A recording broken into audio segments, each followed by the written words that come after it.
इंदीपुर कोरेडी गाड़िया रास्ता निकट रेंगाली दक्षिण मुख्य केनाल कड़ू माटी चोरी।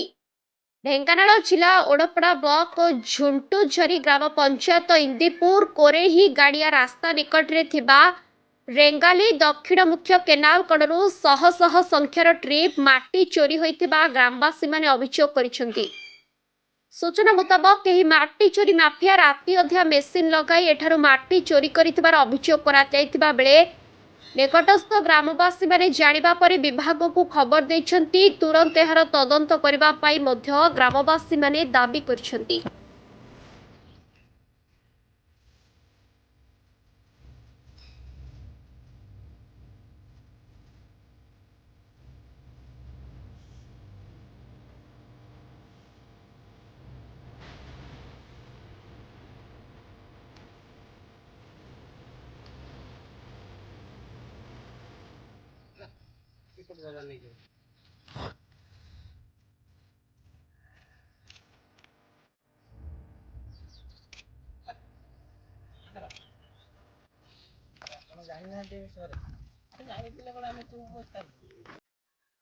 हिंदोलरू प्रभास खुंटिया को रिपोर्ट संघर्ष टीवी।